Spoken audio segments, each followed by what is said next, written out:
I'm AJ. I'm Satin. And welcome to Rooted and Real, where genuine conversation meets grounded perspective. Welcome to episode 6. Yes. Of the Rooted and Real podcast. Thank y'all for being here. Remember to like and subscribe. That's right. We're rocking. And share. Yes, absolutely share. Share. Absolutely share. Yes. All right, what are we talking about today? We are talking about attachment and communication styles. Yes. I didn't realize, I think I knew about communication styles and attachment styles, but I didn't think about the names of them all and what they all really entail. So this was actually good for me to look through and figure this out about myself. Absolutely. Which was a little bit uncomfortable, I'll say. I think sometimes, a lot of times we don't need to put labels on things, but other times we need to identify specifically, you know, in this situation, what kind of communication style and attachment styles we have, because it actually helps us become, again, the goal is to become a self-actualized individual. Yes. To know who you are, to be confident in who you are, and to be able to put out good in the world. And in order to do that, you have to do a lot of inside work. Yes, you do. Yes. And that's, growth is uncomfortable, which is, If you do it right. If you do it right. I don't enjoy that, but growth is uncomfortable, and I don't like to be uncomfortable in my uncomfortability. Yes. I don't enjoy it, but it's what you need. It is what it's you all right. need. Let's talk about it. Communication styles are up first. Right. So the first one we're going to talk about is passive communication. Oh, yes. Passive communication. Now, let's start over. There's 4 types. Yes. There's 4 types of communication styles. There's passive, aggressive, passive-aggressive, and assertive. Assertive. Okay, Absolutely. so we'll start with passive communication. Right. Let's see. What you got? Okay. Passive communication often looks like not communicating at all for fear of speaking up.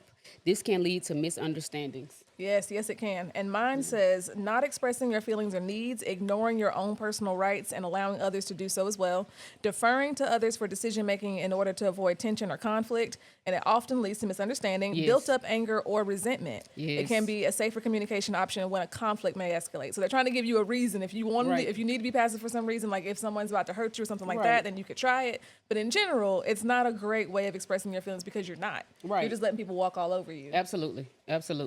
Often looks like not communicating at all for fear of speaking up. This can lead to misunderstanding. You know, something that I found interesting is that I read an article, and I think we discussed this maybe like 4 or 5 months ago, where we were discussing the correlation between stress, you know, people not communicating properly, and autoimmune disorders and diseases. And it was specifically talking about Black women, and it was stating that women, Black women that have a lot of stress and Black women that don't communicate and, you know, are more passive in their life, they hold a lot of in and internalize a lot of things. Right. They tend to be ones that are diagnosed later on with having certain autoimmune disorders or deficiencies. We won't discuss that now personally, but what we will say is... Because somebody's got an issue. But yeah, we'll talk about that in another episode. Absolutely. I think it's important that if you are operating in a situation where you have to be passive, that again, it's not harmful to you. Yes. That's gonna. If you're using it, it's getting you out of a situation. Right. But not everyday use. Right. Not everyday use. It's absolutely not bringing harm to you. Because the built-up resentment is that really is internal. And that's not hurting anybody else. That's not hurting who you want it to hurt. It really is just building that up inside of you. The stress levels, the cortisol levels, all that kind of stuff inside of you, and not. When you, get back in my frame. Yeah, I need to get back in the frame. When you don't release those things, it tends to hurt you and not anybody else. Right, nobody else. Oh, mine says examples include statements like, I'm okay with whatever you want to do. Uh-huh. Where do you want to eat? Not. Yeah, do you want to eat? Okay, we can go to Wendy's if you want to, knowing the good and well you don't like to eat Wendy's, but you don't want to say that you don't want the confrontation that you think is going to happen if you say you don't want to eat there. Right. Something as simple as that. But of course, it goes even bigger than that as well. Or them not liking you or thinking something about you. Because you said no to one of their options. No to something. Yeah. Body language includes failing to make eye contact or looking down. So like I can't even, I'm like, no, I'm okay with whatever you want to do. Have you met those people? I think I'm one of those people who's intently looking in your eyes. You are an eye contact type of person. Yeah, you're like, you're like, they're looking at my soul, and I have to intentionally try to turn away because I know that it makes other people uncomfortable. It makes me no difference. None, because I'm supposed to be talking to you because we're having a conversation, so I'm supposed to look you in the eye. And I've always, I think I've just been taught that may come from the boldness, but like you look someone in their eyes when you're speaking with them. Yes, when you're ordering food, when Right. you're on the phone, or when you're not on the phone, Yeah. but when you're at the doctor's office. Yeah. You look them in the eye. Right, you look him in the eye, and that can be so intense for someone. And I'm looking, and you can see the discomfort on their face. So I try to look away, but I'm like, no, I need to look again. You need to look right at them. I need to look again. Okay, then we got aggressive communication. Aggressive communication tends to be driven by anger and judgment, and can also result in inflexibility. This can create a hostile environment. I mean, look, hostility. No, I'm just kidding. It's not good. It's not good. So It's not mine good. says expressing feelings, needs, and ideas at the expense of others, Yeah. ignoring others' rights in order to support your own, Right. defensive or hostile when confronted by others, often alienates and hurts others. Right. So being aggressive, It's a very selfish style of communication. very. I mean, maybe there's another time when you might need to do it for something Right. like if you for Right. safety reasons. Oh, yeah. But in general conversations and communicating with other people, Right. that also goes with if you watched our episode last week about talking about things that you want your spouse to be able to do Right, with yes, you, yes. being controlling. Yes. Like aggressive communication is about dominating the other person that you're talking to and having all the control while the other person has zero. Zero. And again, as you mentioned, there are situations in which the aggressive communication style is necessary, is important, especially if you're in a situation where you're having to defend yourself or if you're in a debatable moment. But overall, you shouldn't just come out the gate aggressive. Right. You should not. Yeah. This one says it includes statements like, "This is what we're doing," or "Get over it." Oh, yeah. Yeah. Body language includes crossing arms, eye rolling, and finger pointing. Yeah. Talk about aggressive. Talk about aggressive. You that even is bring the- your finger towards me, and I'm like, I want to grab it and pull it down. That is like I just automatically. That is a fighting motion. There is no more words that need to be said. Because you done got too close. Let's go to fisticuffs. Let's go to fisticuffs. Not fisticuffs. I'm going to lay my hands on you. You and Jesus are going to meet each other. Do not put your head in my face. That's too much. Fisticuffs. I'm stuck on fisticuffs. Where did I even get that from? Probably the old school 80 cartoons. Probably something. Why oughta? Okay, moving on. But Moving on. aggressive communication, that's one that you should resort to only if necessary to Right. get you out of a situation where That's you need right. to be safe. That's Like, right. ain't no reason for you to be talking to nobody crazy Right. and being aggressive. Just don't In come off the regular rip. conversation. In regular conversation. Controlling Absolutely. other people is not what we are put on this earth to do. Absolutely not. Everybody has free reign and free will. We should anyway. Well, we should, yeah. Number 3 is passive aggressive communication. Might mean you don't directly communicate your feelings, but you hold on to negative emotions and let those affect your actions. This can cause confusion and resentment. I ain't holding on to nothing. I'm just saying. Well, you are. Anyway, we ain't gonna do that. We ain't gonna do that. Okay, appearing passive on the surface, but subtly acting out anger, exerting control over others by using sarcasm and indirect communication or avoiding the conversation, and then limited consideration for the rights, needs, or feelings of others. Right. You know what that reminds me of a boiling pot. It simmers.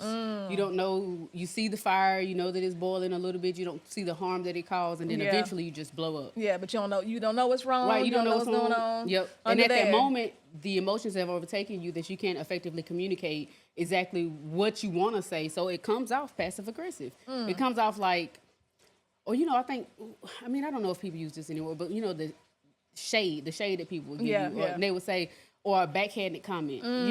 Yeah. That's the kind of passive aggressive Like, type. oh, you're pretty for a dark girl. Right, you're pretty for a dark. Excuse me. Ooh. Excuse me. Ooh, that was a little passive, a little Right. aggressive, a little rude. Right.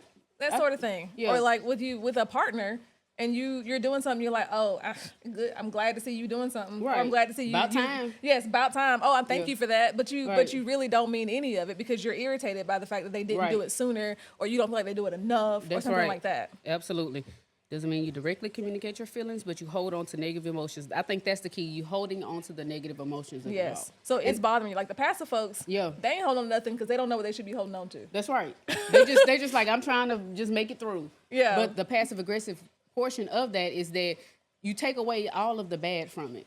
You take away all of the bad from a situation. You're unable to see the positive of it. You're unable to kind of maneuver your way through. And I mean, in communications, if you already know where you are and you ain't trying to change, there's no way to move from that. Yeah, there's nothing after There's that. a standstill. It's unfortunate, but there's nothing after that. Right. So some of the examples this one comes up with passive statements and body language followed by giving the silent treatment, spreading rumors, which I didn't think about that on Keep my your own. mouth closed. You know what I'm saying? Keep your mouth off people. I'm just saying.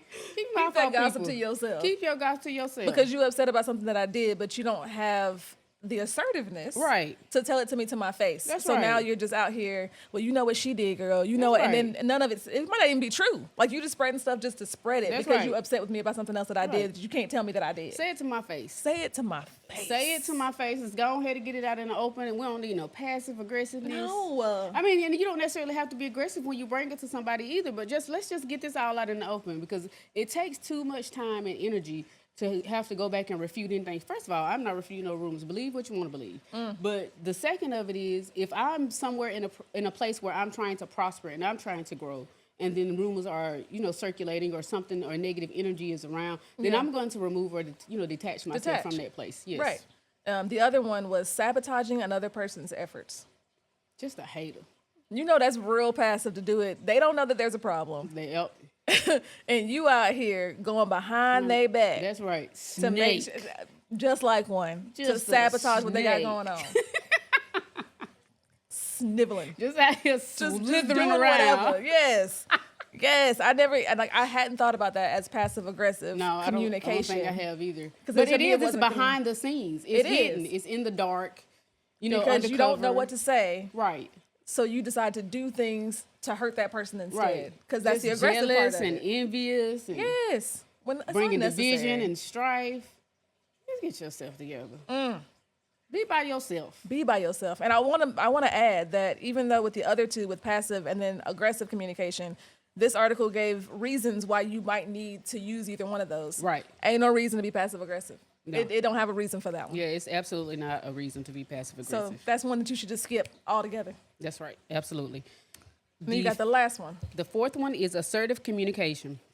I think I can relate to this. Is confident but also respectful of others' thoughts and feelings. Assertive communication creates space for honest conversations and promotes healthy connections between individuals. I will say that at varying times in my life, I have probably been Other things. other things. Aggressive, absolutely. Absolutely. Passive, I don't think I've ever been passive. I don't know about that one. For Right, you. and I absolutely know I've never been passive aggressive. I don't have the capacity to be both. Yeah. But assertive, absolutely. I believe as I've grown, mature, and as I've changed, and my perspective on life has changed, Okay. then I believe that I'm a lot more assertive in a positive way. So I'm confident, and I try to respect others' thoughts and feelings, even if I don't necessarily agree with it. Yeah. And you don't have to agree And with you people don't to have to respect other agree. people's feelings. Right. I think that's one thing that when you're communicating, that you fail to realize is that you don't have to. I don't have to take on what you believe, and you don't necessarily have to take on what I believe. But we respect each other as individuals. I respect your opinion. Absolutely. I respect your opinion. I respect Right. your emotions. Your emotions are valid. That's right. Your thoughts are valid. Your Yes. words and your feelings. Now, I just don't agree wholeheartedly with that, but there's no reason for us to have any animosity or Right. negativity to it. So I absolutely be respectful of others' thoughts and feelings when you're being assertive in your communication. It creates a space for honest conversation. Yes. Yes. And that, Honest and healthy. honest and healthy. The more honest you are with people, the better your relationships will be, the Mm-hmm. better your understanding will be. And then it creates a holistic environment for where you dwell at, especially like in the workplace. So I really Sometimes I think, just go to catch a check. I get a check. You know what I mean? and see now I can't really just go to get a check. I have to be productive. At Right, work, right. You absolutely I have need to to do be things because I'm a productive. supervisor. Like I have to be. Right. I got to be on it. Right. You got to Right. be So on I have it. to care, That's right. and I do care. And then so I would probably say that some of the people that sit in the office with me would describe my style as aggressive when I'm trying to get stuff done. But to me, yeah. it's assertive because I am Yes. telling them what I need Yeah. for my department, for Right. my people, and I am not being rude. Right. I'm listening to what they have to say. Right. I just might not agree. I absolutely agree And with I don't that. yell. There's no yelling. There's no eye rolling. There's Right, nothing yep. aggressive about what I'm saying. I am just bluntly. I am stating Right. my point. You're in a leadership position that requires you to be assertive. Yes, I state my point, and I Right. don't because I don't want to be passive and get run over, and Right. then not have my people get what they need Right, to do their absolutely. jobs I and to agree. enjoy their jobs. But okay, so for my article for assertive, I gotta slow my words down, y'all, so I can stop stumbling over them. Direct, honest communication of thoughts and feelings. Mm-hmm. respecting the feelings, ideas, and needs of others while also asserting your own. That's right. It may not be effective when interacting with individuals that threaten your personal safety. That's one of the times where you ought to probably, Right. hit Nothing an but can aggressive. Go ahead and get them out the way. Hit one of them other Yeah. ones. People often misinterpret assertive behavior as aggressive. I mean, see, come on now. Yes, Americans and women are often mislabeled as a result. Well, I really believe that when we say women, we mean women Black of color. women. Black women, brown Yeah. women. Yeah, People of aggressive. color, yes. Oh, she's so aggressive. Right. She's so loud. She's so obnoxious. Yes, like I'm just stating my. And then one of these Right. things, examples include I statements. Yes. Like I feel blank Yeah. when you blank, Blank. and I need for you to do blank. They do that like when you're doing introduction to counseling, you kind of recall back the thoughts and you say, so what I hear you're saying is Oh. you feel, Yeah. when you're trying to articulate yourself.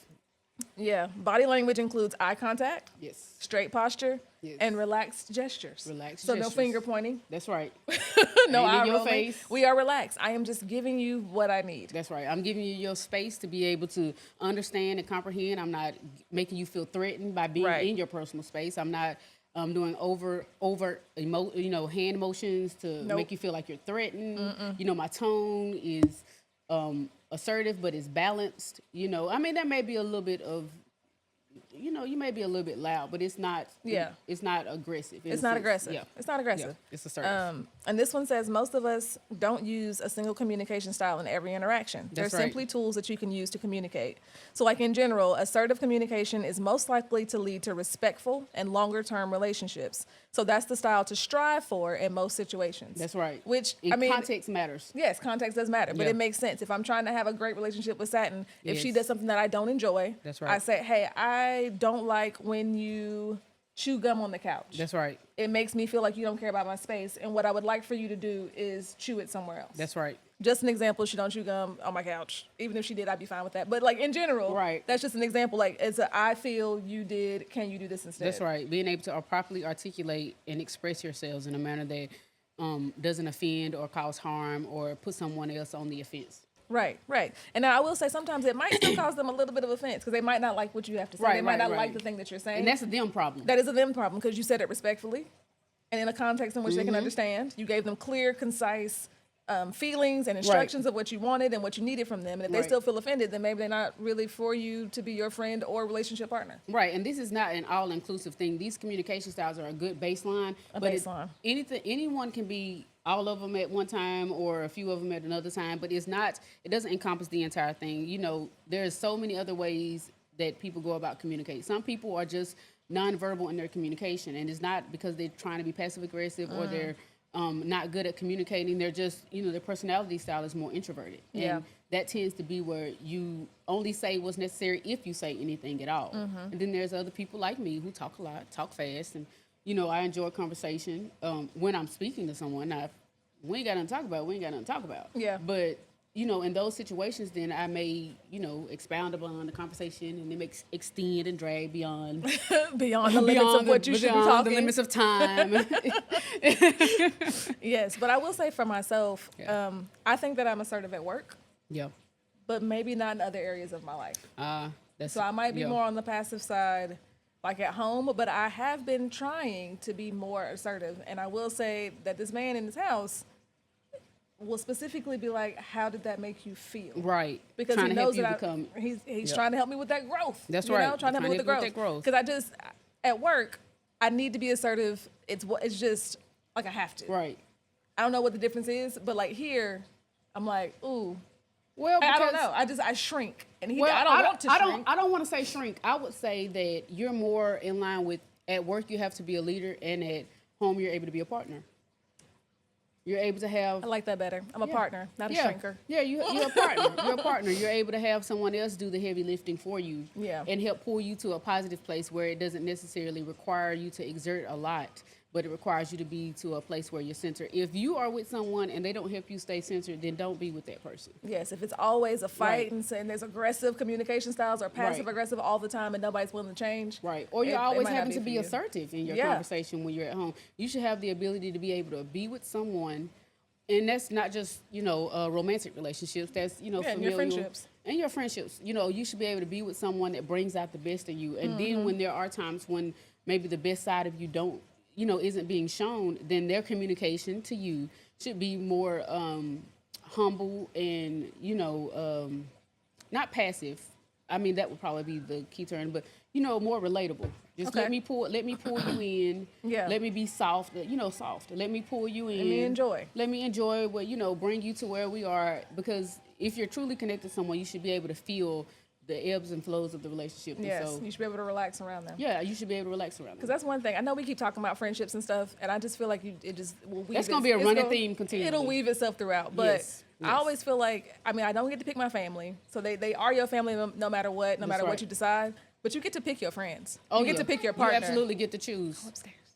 You get to pick your friends. You get to pick Right. your partner.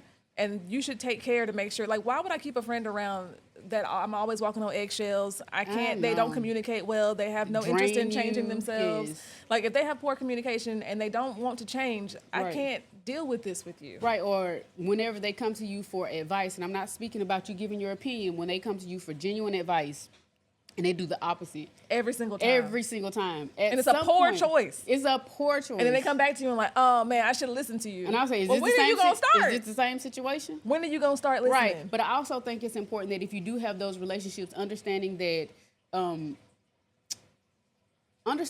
in the spiritual sense there is a such thing as cycles.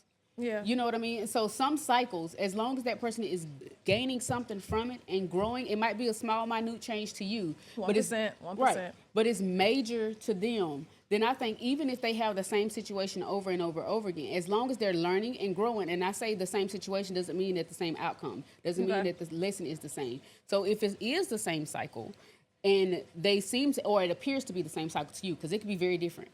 It just appears to you because, blinders. But as long as they're you're just thinking the same thing. Like, what are you doing? It's the same situation over and over and over This again. sounds And like I'm the not same even thing. listening to you anymore. Right, and it's absolutely not. I think it's important to see where they are, to evaluate, have they grown. Now, is that a lot of work on your part as the friend? Yes, absolutely. But if you're being true, You're supposed to be a good friend. yeah, you're supposed to be a good friend. Then you're supposed to bring the good out of them and bring them back to a place of center. Because sometimes when people are in the midst of a situation, they're spiraling, and they don't necessarily. Again, they don't necessarily know how to properly communicate exactly what's going on. So a lot of times it sounds like what they're saying is the exact same thing, and they're just trying to get to a different thought. But it's like, let me rehash everything that's happened, which is the same thing, to be able to get to the point I'm trying to make. Right. Okay. Yeah. So, yeah. All right. I'll take that. Yeah, I'll take yeah. that. I mean, because some friends you should keep and help. Some friends you might need to let right go. now, some people that's in the cycle, and you seen that they The learned cycle and ain't you grow. changing. You have to find something. You got to tap in. Lord, I'm not the strongest soldier. Tap in. Somebody else got Somebody else changed. changed. I'm gonna tag you in, coach. Yeah, tag you in, coach. Now it's Yeah. like I have helped you beyond the capacity to my capacity. Yeah. I can't help you no more. Nope. I'm Yeah, done. in some situations, absolutely. Okay. So that's what we got on communication styles. Right. Now we're gonna talk about attachment styles. Absolutely. Okay. Now there's 4 of them too. It's 4 of them. Too. Where them at? Okay.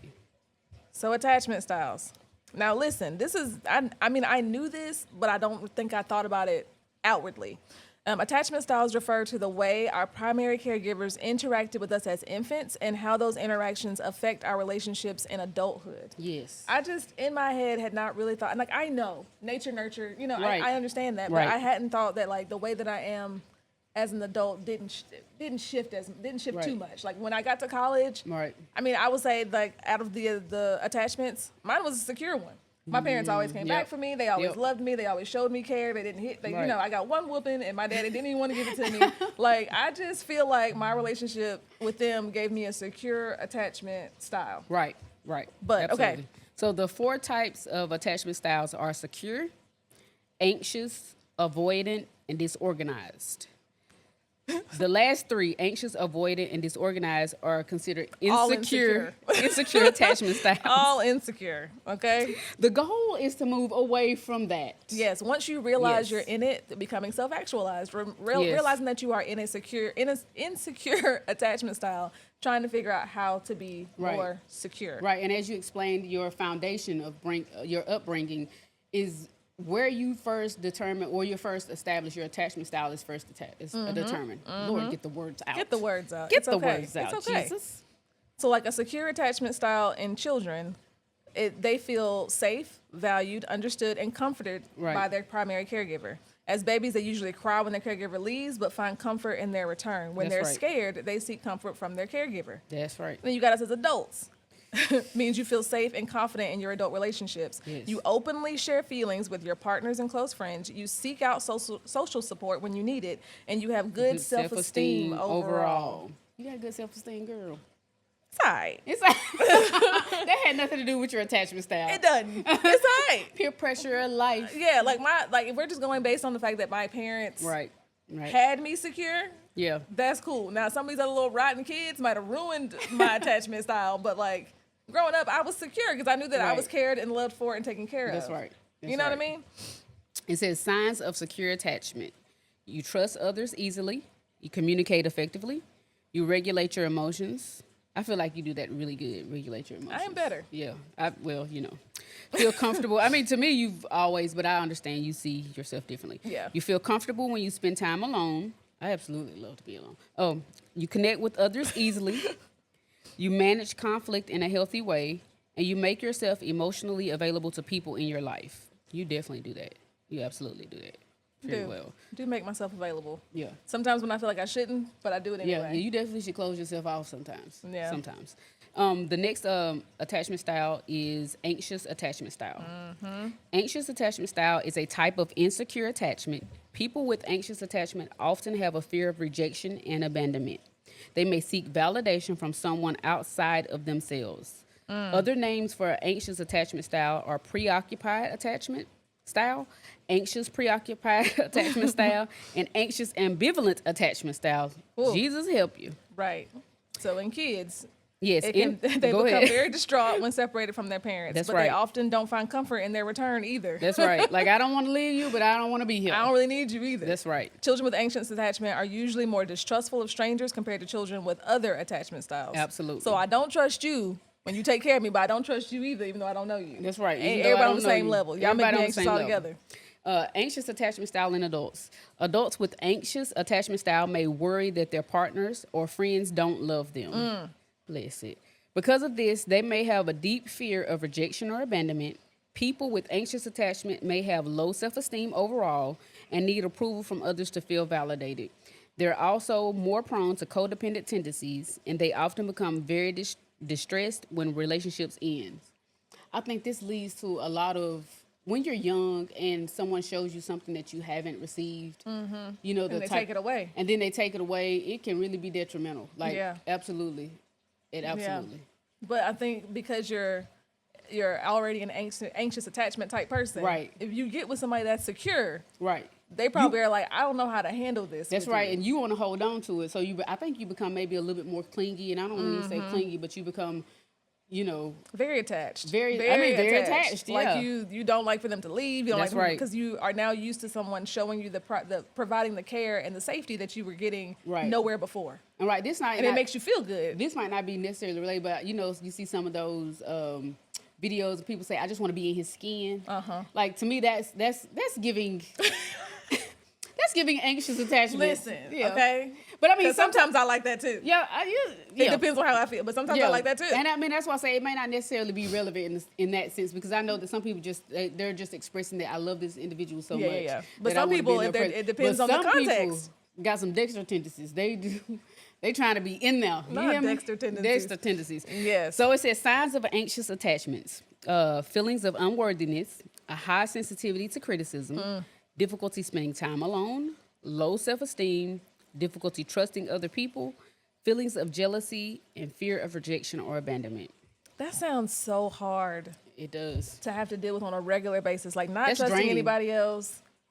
Golly, like that, like not Yeah. being able to trust anybody. Like Yeah. I trust people fair. You know what I mean? Right. Like I am willing to give you something until you show me that I cannot trust you. Right. But like always feeling like that somebody's gonna leave you. Right. I think I empathize with people in that manner because, That's a good word for it. yeah, I think it deserves the empathy of others, especially if you've never been in that situation and then you are yoked with someone, and either in a romantic relationship or a friendly Or friendship. relationship, and you could become with someone, it does require a lot out of you. But I think if you are someone that has a secure attachment style, it benefits. I mean, that's the whole point of, being in the kingdom of God. You pull good out of me, I pull good out of you. Right. And pour into and all those things. I think it's important that if you come across somebody that has difficulty trusting other people, that feels jealous and has a fear of rejection or abandonment, it may take a little bit more work. But, if they're working towards change, then you can cause them to have a better outlook on themselves as a person and relationships with people. Because even having a good relationship with somebody that is secure, will show you what that looks like. Another side. So you will say, hey, the way maybe I interact or I am is not necessarily beneficial, and there is another. Right. You're a good example to this person of how things should be. That's right. And you're modeling, just like you do for children. You're modeling good behaviors to an adult that just never had it. That's right. Absolutely. The next is what is avoidant attachment style? Avoidant. Listen. Ain't that how they do it? They take their hair and go. Listen. She say that because No. Let's read it. Okay. It's another type of insecure attachment. People with avoidant attachment may have difficulty building meaningful relationships due to fear of intimacy. Yes. We have this debate going on about the word intimacy. We'll talk about that another time. Now, listen, we don't try to mix the point here. No. Another name for this is dismissive attachment style, or you could be anxious avoidant as well. Yeah. So in children, they don't actively seek comfort from their caregiver. Yeah. They might not reject it when offered, but they also tend to avoid interactions in general. Yes. Children with avoidant attachment style typically show no preference between a primary caregiver and a complete stranger. You ain't important, they ain't important. Okay, in adults. Back again to my hair. And No. It might mean you avoid intimacy and invest very little emotion in your relationships with partners and friends. People with this type of attachment might have a strong sense of independence and feel threatened when someone tries to get close to them. Because why is you in my space? This can make it difficult to share your innermost thoughts and feelings with the people in your life. So people with this attachment style feel a strong sense of independence, dismiss others easily, have difficulty trusting others, feel uneasy when people try to get close to them. Not just like they don't want to, they feel uneasy when someone tries to get close. A visceral reaction to someone wanting to be close to them and understand them. They avoid intimacy, emotional or physical, and they have commitment issues. Yes. Okay, your turn now. So, at the top of this, she said that she felt like her style was secure. I am very much an avoidant attachment. Oh, okay. I was waiting on that part. Yeah, very much an avoidant attachment. And I don't think, I know the name now because, therapy. But prior to starting therapy, I don't think it ever crossed my mind that this was even a thing. Right. I know it didn't, but that being avoided was something that was worthy of being worked on or being changed. Worthy of having a name that needed to be changed to something different. That absolutely needed to be changed. Yeah. Difficulty trusting others, that's a must. Because you married this whole man that all he wants to do is be close to you and understand you. Yeah, because his is and take care of you. His love language is absolutely physical touch. And he and just not even just the physical. Yeah. He wants you to not be so independent. Right. Not that you can't, you know what I mean? That you can't. You can do things that you want to do, but he wants to be able to provide for you so that you are able to do what you want to do. He wants to give me a safe environment to operate in my independence. Yeah. And that was difficult. It was. It's a challenge. And apparently the Lord had told Satin that this man's supposed to be her husband. And what did you say to the Lord? I was like, nah, that's all right. Tell the people. That's all right. I don't think that's for me, partner. So we gonna avoid everybody, even the Lord's words. Well, see, listen. Okay. Ignorance. Let me get over here for the lightning strike. I'm not. What do you mean? Not ignorance, Lord, but ignorance. No thanks. Just ignorant. Again, avoiding attachment. Avoid it. This is pre-therapy, y'all. This is knowing that some things that I was doing in life was wrong. Mm-hmm. This is barely stepping into the kingdom of God. This is barely. Yeah, dipped a toe in. Dipped a toe in. She was like, "Ooh, I'm about to take that toe out." I'm about to take that toe out. He seemed like he getting too close. Too close. Yeah, again, it's avoiding intimacy. You feel uneasy when people try to get close to you. Mm-hmm. And I think and commitment issues. Absolute commitment issues. And would you say that as a kid you were perfectly fine with either being with your parents or not being with them. Absolutely. It don't matter who we It don't matter who it is. That's why I think I enjoy so much now being alone. And it has not. I mean, we call it ambivert, being someone that is able to be extroverted when they need to be, and introverted when it requires so. But I really believe it's just it comes from this avoidant attachment style. It's like, okay, I don't care to be around anyone, and if I'm around you, okay, great. Like, and how easy would it be for you to cut somebody off? Absolutely easy.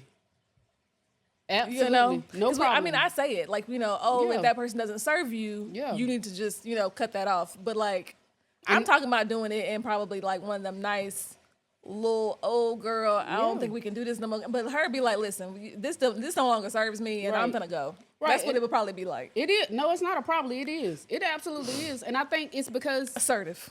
You absolutely get into that point where, and it's not just say if it's a particular person, it's not just that one person that you avoid or that you detach from. It's anybody that's connected to them that will cause you to come back in contact with that person consistently. See, this is what therapy does for you. It starts showing you the patterns that you have over your time, that has over the course of your life, that has caused you to maybe detach yourself from people that were really meaningful in your life. And that it should, you should go back and, try to reestablish those relationships. If you're me, you probably haven't. You may have apologized. You may have tried to reconcile in some sense, but I also have an understanding that my apology doesn't necessarily require you to give me forgiveness immediately. It doesn't require you to let me back into your circle in any capacity. Right. And so I think, I know that, having difficulty trusting others and dismissing others easily, being able to cut someone off, or cutting someone off, not being able to, but actually cutting someone off is just par for the course. And I've never looked at it as a negative trait or a negative aspect of my character or my personality. Yeah. And again, it goes back when you're learning therapy, you're protecting myself. I got to protect me. Nobody else is going to protect me. I got to look out for me. Nobody else is going to look out for me.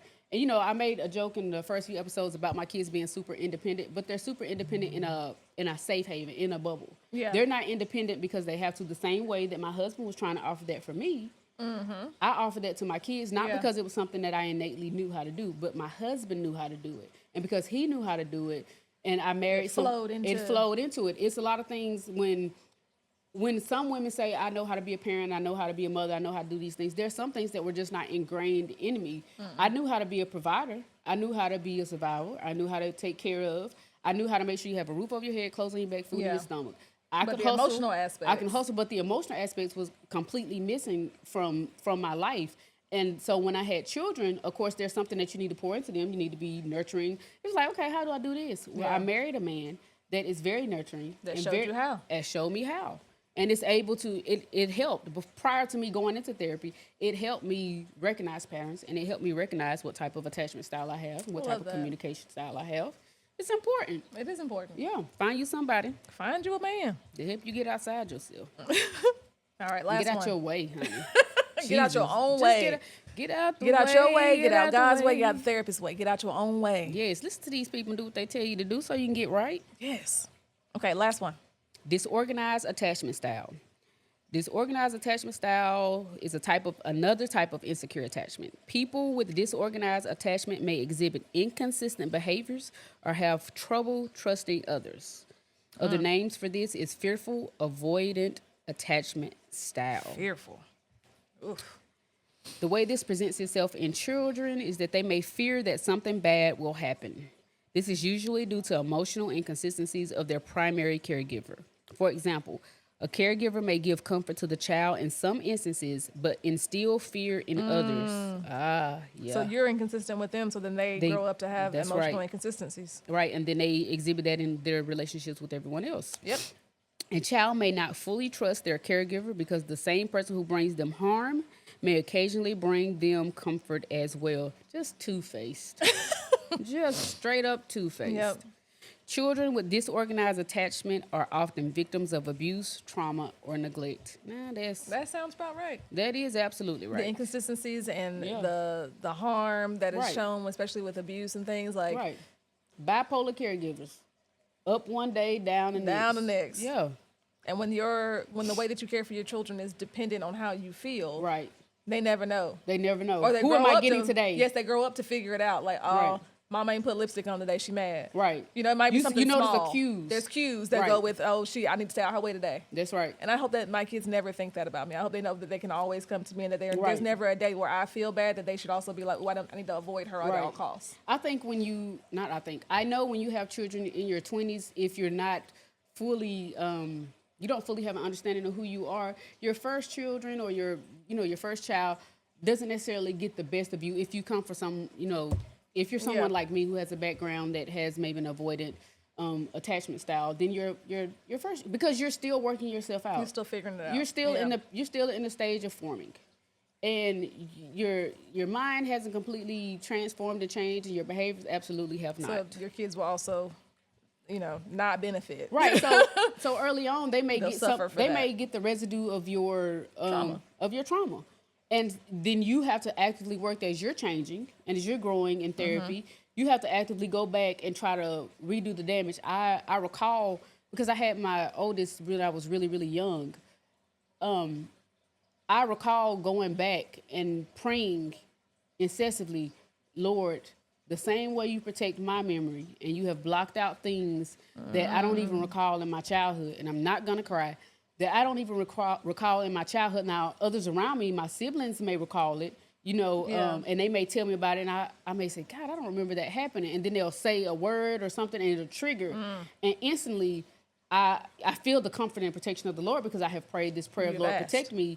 But they'll bring it back, and I'm like, oh my God, that did happen, or this did work. And it gives me another opportunity to work through something in therapy. However, it also brings me back to a place of sadness. But I actively prayed, because I had my oldest very young, and I was still learning who I was, and still not just learning who I was, but learning to be a better version of myself for her.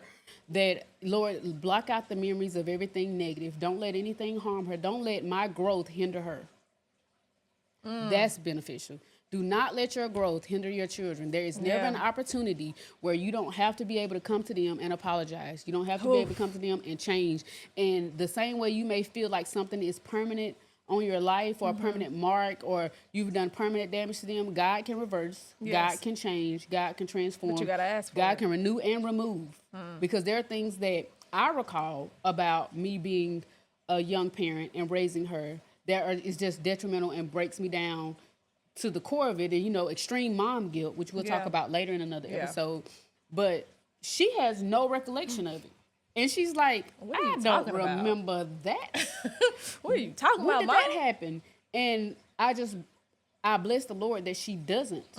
Because so stop bringing it up. The power of prayer. I think when I was working through therapy, and one of the things that I worked through in therapy, it was like, discuss with her how she discuss her viewpoint of her childhood and how she brought up. And I said, do you remember this? Remember that? And she was like, I don't remember any of that. Did that happen? Are you making that up? Are you making that up? This ain't true. That ain't real. And even her relationships and interaction with my mother, with my biological mother. And I say biological, not like I was adopted or anything, but I had a lot of women that stepped into my life in mother figure roles. But she had a great relationship with my mom. I did not, but she had a fantabulous. That's lovely. Yes, she had a great relationship with my mom. Was my mama healed, whole, and changed? Absolutely not. Absolutely not. But there was a conversation I had with my mom in the process of me being healed, that if I want you to be present in her life, just like you want to be present in her life, but these are my hard line boundaries. These are my yes and my no's. And despite whatever my mom may have done or didn't do in my upbringing, she absolutely stuck to those in order to be in her grandchildren's lives. And it made a huge impact on their lives. And my child looks just like her. And a lot of her behaviors. No, I'm not. She looks just like her. And they say when your kids look like somebody, they got on your nerves. They got on your nerves. And I can tell you, that might be an old wives' tale, but it seemed true. But it's absolutely true in my situation. But anyway, I just know that through me growing and through me learning and changing and transforming, that trying to move from an avoidance attachment style, trying to, move from an assertive communication style, that the Lord, He's continued to do it. I mean, I'm probably always gonna have. It'll be a continuous work in progress. It's always continuing work in progress, but that doesn't. I say all that to say that the way you are is not the way you always have to be. Right. You can always And, change. and don't use that as an excuse. That's just how I am. Oh, I can't stand that phrase. It's just Yeah. how I am. It's just how I talk. It's just how I am. That's right. And like, take it or leave it. That's right. Well, I'm going to leave it. Yeah, I'm gonna You leave it. stay where Goodbye. you are. And that's fine for you to be there. That's fine for you to be there. Okay, so listen, we out of time, but we also have an article that we're going to link that tells Yeah. you about how to move from one of the insecure attachment styles to a secure one. That's right. But also therapy. That's right. Therapy. Jesus and therapy.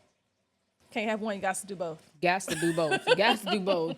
What's the girl to say that? I can't. I can't remember her name. Yo always is tells you- Erica? Yeah, she says, drink your water, mind your business, friend. It's Yeah. critical. It's essential. Got you to can't, do, you can't just do one. You got to do both. Absolutely do both. So Jesus and therapy. That's right. Jesus Find and you a good therapy therapist. together. If you can, find you a therapist who is in Jesus. That'd be lovely. That'd be lovely. That'd be lovely. But I all think right, there's a y'all. really good Christian therapist.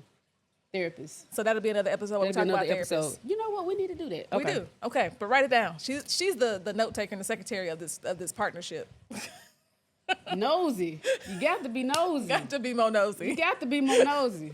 What she said? That's a word. That's a word. You're not nosy My daughter enough. said, you're not nosy enough. That's a word. You have got to be nosy. Got to be nosy. Got But all to be right, nosy. we appreciate y'all being here. Appreciate you staying through the whole thing and watching us and listening to us. And we hope that you'll join us next week. Absolutely. See y'all.